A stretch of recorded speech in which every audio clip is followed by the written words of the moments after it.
طرح اگر ہم تامل ناڈو یا جو انڈیا کے دوسرے جنوبی علاقے ان کی طریقہ علاج کو دیکھیں تو ان کی بھی جو بنیاد ہے وہ ریسرچ بیس کے اوپر ہے، یعنی کہ ابتدائی طور پر انہیں جو فوائد حاصل ہونے شروع ہوئے اتفاقی طور پر اس کو وہ لکھتے گئے، لیکن اس کے بعد پھر جب وہ مواد اکٹھا ہونا شروع ہوا تو انہوں نے اس کا نیا رخ لینے کے لیے اس کے اوپر سوچ بچار شروع کیا، یعنی کہ فلسفیانہ اسلوب اس کے اوپر داخل ہونا شروع ہوا۔ تو پھر ہمیں وہاں پر بہت عجیب و غریب باتیں نظر آنی شروع ہوئی، مثال کے طور پر 5 عناصر کے اوپر 5واں عنصر آسمان کو کہنا۔ اب یقینی طور پر اس زمانے میں اس کی ایلیوسٹریشن یا اس کو وضاحت کرنا پاسبل نہیں تھا۔ آج تو ہم اس کی وضاحت کر سکتے ہیں کہ شاید اس بنیاد کے اوپر اس کو 5ویں عنصر کے طور پر شامل کیا۔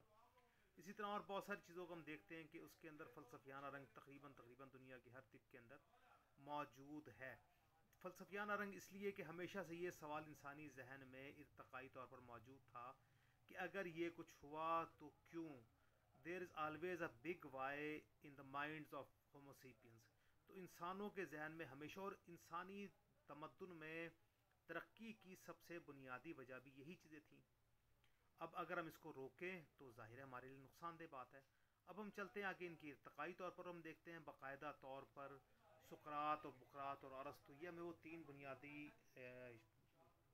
حکماں نظر آتے ہیں جنہوں نے طب کے بہت سارے اسالیب کو، بہت سارے طریقہ ہائے کار کو وضاحت کے ساتھ لوگوں کے عوام الناس کے اندر پیش کیا، جنہوں نے امراض کے اسباب، علامات کی تدویق کرتے ہوئے بیان کرنی شروع کی۔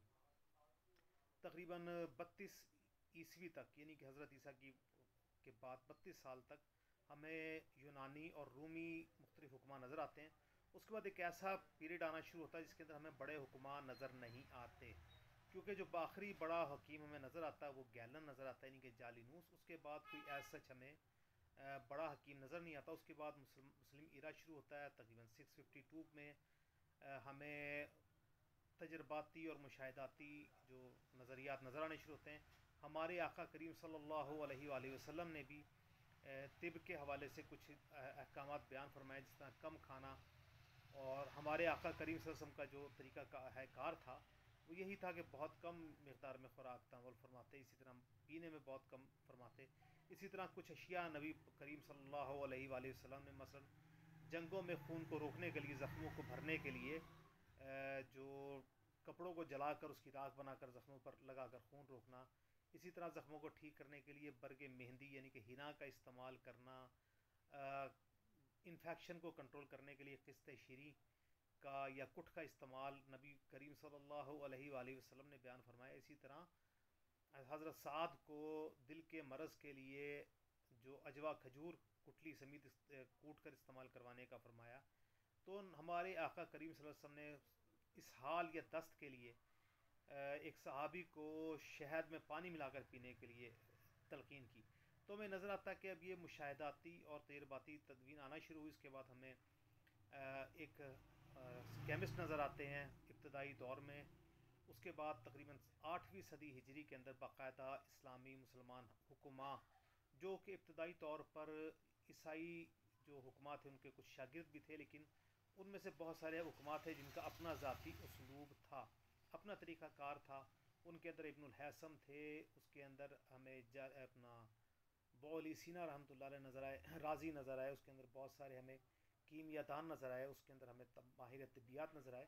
ان لوگوں سے پہلے یہ تمام جو طب کی اقسام تھیں علیحدہ جدا اکٹھی تھیں۔ ان لوگوں نے اس کے اندر کام کیا، ان کو بتایا کہ بھئی فلکیات ایک مکمل طور پر الگ مضمون ہے جس کے لیے الگ ماہرین چاہیے۔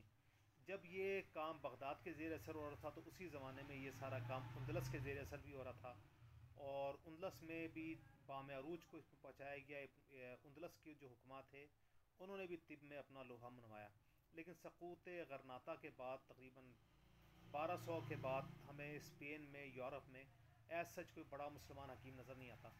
14ویں صدی کے بعد ہمیں مسلمان حکیم بھی کوئی بڑا نظر نہیں آتا۔ اس کے بعد پھر ہمیں رومن اور اٹالین جو حکماں نظر آنے شروع ہوتے ہیں، جس کے اندر ولیم ہاروے تھا، لیکن کیونکہ کرنل ولیم ہاروے ایک متنازع شخصیت تھی اس لیے ہم اس کے اوپر بات نہیں کریں گے۔